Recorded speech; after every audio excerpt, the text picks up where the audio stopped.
नमस्कार, स्वागत है आप सभी का यूपी एनएचएम 17,000 प्लस वैकेंसी में जिला आवंटन या जिला अलॉटमेंट की पीडीएफ आनी स्टार्ट हो चुकी है। और जैसे रिजल्ट आया था सबसे पहले एलोपैथिक फार्मासिस्ट का, तो सबसे पहले आप सबकी जिला अलॉटमेंट की पीडीएफ आ चुकी है और इसके आगे ऑफ़र लेटर आएंगे आपके। फिर वो ऑफ़र लेटर और जो आपको जिला अलॉट हुआ रहेगा उस जिले में जा के आपको बाकी के अपने डॉक्यूमेंट्स ओरिजिनल, उनके फ़ोटोकॉपीज़, ये सभी आपको लेके जा करके आपको अपनी डीबी करानी होगी। और डीबी होने के बाद फिर आपको ज्वाइनिंग लेटर, पोस्टिंग लेटर आपको मिलेगा। एक बार पीडीएफ देखेंगे पूरी, और इसी के साथ बाकी पोस्ट की जिला आवंटन पीडीएफ कब तक आ सकती है, तो बस ज़्यादा टाइम नहीं लगने वाला है। और जैसा कि हमने आप सभी से कई बार कहा था कि आप लोग अब ज़्यादा इंतज़ार आपको नहीं करना पड़ेगा, आगे की प्रोसेस आप सभी को बहुत जल्द देखने को मिलेगा।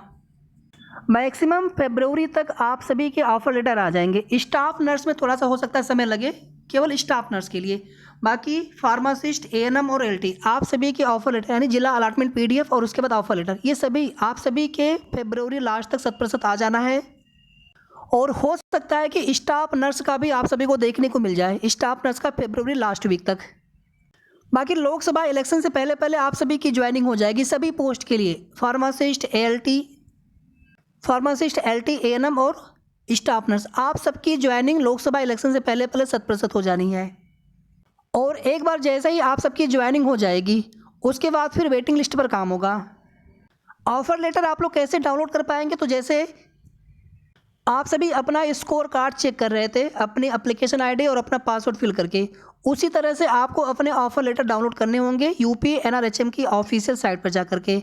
जब उसकी नोटिस आ जाएगी उसके बाद से फार्मासिस्ट के बाद एएनएम का नंबर रहेगा, आप लोगों की जिला अलॉटमेंट पीडीएफ आएगी, उसके बाद एलटी का और सबसे लास्ट में स्टाफ नर्स का।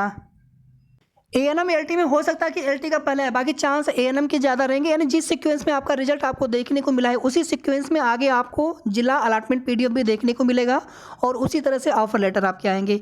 यानी पहले आपके डिस्ट्रिक्ट अलॉटमेंट पीडीएफ आएगी नोटिस, उसके बाद फिर आपके ऑफर लेटर आएंगे साइट पर, जहां पर आप अपने एप्लीकेशन आईडी और अपने पासवर्ड आप फिल करके आप अपना ऑफर लेटर डाउनलोड कर पाएंगे। फिर उस ऑफर लेटर के साथ में ही आपको डीबी के लिए जाना होगा, बिना ऑफर लेटर के आप नहीं जा सकते हैं। ये सारी चीज़ें आपको इस ऑफिशियल नोटिस में देखने को मिल जाएगा, जो कि जिला अलॉटमेंट पीडीएफ की नोटिस है एलोपैथिक फार्मासिस्ट पोस्ट के लिए यूपी एनएचएम 17,000 प्लस वैकेंसी में। यहाँ पर देखिए प्रोविजनली का सिर्फ इतना मतलब होता है कि अभी आपको डीबी करानी है, डीबी होने के बाद आप अंतिम रूप से सिलेक्टेड माने जाते हैं। जब तक आपकी डीबी नहीं हो जाती तब तक आपको औपबंधिक रूप से ही सिलेक्टेड या चयनित माना जाता है, तो इससे आप परेशान मत होइएगा। यहाँ पर वैकेंसी के बारे में और यहाँ पर देखेंगे आप तो list of 480 short listed candidates for pharmacist allopathic position under various programs with district allocation is mentioned below.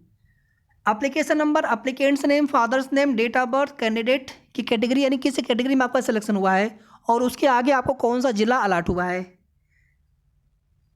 तो आप सभी अभ्यर्थियों को बहुत बहुत शुभकामनाएं हमारी तरफ से। एक बार आप लोग पूरी पीडीएफ में जितने भी आप अभ्यर्थी शॉर्ट लिस्ट हुए होंगे रिजल्ट में, तो आप सभी लोग अपना जिला अलॉटमेंट पीडीएफ में आप चेक कर लीजिएगा पूरी पीडीएफ में।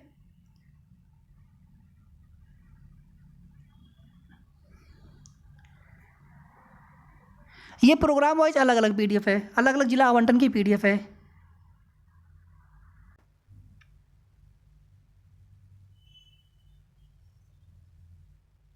ये पीडीएफ टेलीग्राम ग्रुप पर ऑलरेडी शेयर कर दिया गया है, आप वहाँ से ये पीडीएफ डायरेक्टली भी डाउनलोड कर सकते हैं या फिर ऑफिशियल साइट पर जाएंगे एनएचएम के, तो वहाँ से भी आप ये पीडीएफ डाउनलोड कर सकते हैं। तो किसी एक प्रोग्राम के अंतर्गत ही आपको जिला अलॉटमेंट हुआ होगा। यहाँ पर देख लीजिए आप सभी, ये पॉइंट आपके लिए महत्वपूर्ण है, इंपॉर्टेंट है। In this regard it is to inform that issuance of offer letter for aforesaid provisionally shortlisted candidates, यानी जितने भी लोग जिनको यहाँ पर जिला अलॉटमेंट हुआ, तो आपके ऑफर लेटर कब तक आएंगे, कैसे आएंगे, तो यहाँ पर उसी को लेकर के बोला गया है कि अंडर प्रोसेस है at nominated agency level. Aforesaid candidates have to report at allocated district with issued offer letter with all required supporting documents, यानी जब आपको ऑफर लेटर मिल जाएगा उस ऑफर लेटर के साथ में और सभी आपके डॉक्यूमेंट्स जो आपको डीबी के लिए आपको चाहिए होंगे उन सभी को लेकर के उनकी फोटोकॉपी के साथ में लेकर के आप सभी को अपने अलॉटेड डिस्ट्रिक्ट में जाना होगा। आगे आप सभी देखेंगे 3 member committee comprising of ACMO RCH, district program manager and district account manager आप DPMU unit shall be formed for verification of the documents of shortlisted candidates with the original documents mentioned in offer letter आपके offer letter पर ये लिख करके आएगा कि कौन कौन से डॉक्यूमेंट्स आपको लेकर के जाने होंगे। तो पहले से आप सभी परेशान मत होइएगा, ऑफर लेटर आ जाने दीजिए, वही डॉक्यूमेंट्स आपको लेकर के जाना होगा। आगे आप सभी देख लीजिए, इन offer letter as per district health society rules on और बिफोर डेटेड 20 फरवरी, यानी 20 फरवरी से पहले पहले ऑफर लेटर आप सभी के 1 से 2 दिन या फिर 2 से 3 दिन में, सब छुट्टी वाले दिन छोड़ दीजिएगा आप। बाकी एट एजेंसी लेवल वो लोग अपना हर दिन काम करते होंगे, ऐसा नहीं कि छुट्टियों के दिन वो काम नहीं करेंगे, हर दिन काम करते होंगे। तो नोटिस कभी भी आ जाएगी एनएचएम की ऑफिशियल साइट पर आपके ऑफर लेटर को लेकर के, तो 2-3 दिन का आप वेट कर लीजिए, उसके बाद ऑफर लेटर भी आपके आ जाएंगे। उसके बाद फिर लगभग 3-4-5 दिन के बाद फिर बाकी की पोस्ट के भी आगे की, चाहे जिला अलॉटमेंट की पीडीएफ हो या फिर उनके ऑफर लेटर, वो भी आने स्टार्ट हो जाएंगे। तो 20 फरवरी तक का डेट यहाँ पर है, यानी 20 फरवरी से पहले पहले आपको अपनी डीबी करा लेनी है। और जैसे आप डीबी करा लेंगे, आगे आप इसमें देखिएगा यहाँ पर, and execute service agreement as per district health society rules with respective short listed candidates and issue appointment cum posting letter. एक देखिए एग्रीमेंट एक लेटर होता है, उस पर आपको ऊपर फिल करके वहाँ पे आपसे सिग्नेचर करवाए जाते हैं। अगर आप सभी ने ना देखा तो आपको हम दिखा देंगे कैसे उसमें क्या होता है। और उसके साथ उसके बाद यानी डीबी आपकी हो गई, एग्रीमेंट से आपको एग्री होना पड़ता है, और उसके बाद फिर आपको एक पोस्टिंग लेटर या फिर उसी को आप ज्वाइनिंग लेटर कह लीजिए, वो आपको मिल जाएगा। और उसके तुरंत बाद आप सभी की वहाँ पे ज्वाइनिंग हो जाएगी।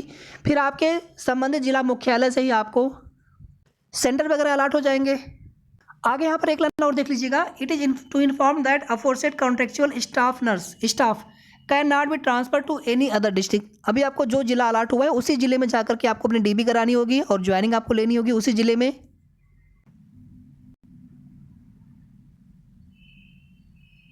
बाकी फरवरी तक 100% एएनएम, एलटी और फार्मासिस्ट आप सबकी ज्वाइनिंग हो जाएगी, ऑफर लेटर आ जाएगा, 100% हो जाना है। और मे भी हो सकता है कि स्टाफ नर्स आपका भी हो जाए, आपका भी जिला अलॉटमेंट पीडीएफ और आपके भी ऑफर लेटर आ जाए, या फिर लेट से लेट आपका मार्च के स्टार्टिंग में, क्योंकि मिड मार्च के बाद फिर आचार संहिता लग जानी है लोकसभा इलेक्शन के लिए। तो लोकसभा इलेक्शन से पहले पहले आप सबकी ज्वाइनिंग की प्रोसेस कंप्लीट हो जाएगी। बाकी एग्रीमेंट वाला लेटर या फिर आपको कौन कौन से डॉक्यूमेंट्स आपको डीबी के समय लेकर के जाना है, तो इसके लिए आप पहले से परेशान मत होइए। कौन से डॉक्यूमेंट्स आपको लेकर के जाने हैं तो ऑफर लेटर में ये मेंशन होकर के आएगा, तो वही डॉक्यूमेंट्स आपको ओरिजिनल और उनकी फोटोकॉपी ये सभी आपको लेकर के जाना होगा। बाकी आप सभी जानते हैं कि आपका 10th का 12th का आपने जो कोर्स कर रखा है वो हो गया, आपका रजिस्ट्रेशन का हो गया। वेटेज वाला अगर आपने लगाया होगा तो वेटेज वाला आपको लेकर के जाना होगा। कोई अगर मिस्टेक किसी डॉक्यूमेंट्स में होंगी तो उनका एफिडेविट आपको बनवाना होगा, फोटोकॉपी सबकी, आधार कार्ड हो गया, आपकी पासपोर्ट साइज़ की फ़ोटो हो गई। अगर कैरेक्टर सर्टिफिकेट मांगा जाएगा तो कैरेक्टर सर्टिफिकेट और मेडिकल आदि के लिए अगर मांगा जाएगा तो, अदरवाइज कई बार क्या होता है कि आपकी ज्वाइनिंग के समय मेडिकल आप बाद में भी बनवा करके आप दे सकते हैं। तो जो डॉक्यूमेंट्स आपके ऑफर लेटर में मेंशन होकर के आएगा वही डॉक्यूमेंट्स आपको बनवाना है, और वही डॉक्यूमेंट्स आपको जो आपके पास पहले से होंगे वही आपको डॉक्यूमेंट्स लेकर के जाना होगा। जो आपको जिला अलॉट हुआ है उसी जिले में जाना होगा। अब अगर आपके मन में कोई भी सवाल हो, कोई भी क्वेरी हो, आप कमेंट करके पूछ सकते हैं। वीडियो को आप सभी प्लीज़ लाइक करके शेयर भी आप सभी कर दिया करें, और अगर आपने अभी तक चैनल को सब्सक्राइब ना किया सब्सक्राइब भी कर लीजिएगा। धन्यवाद।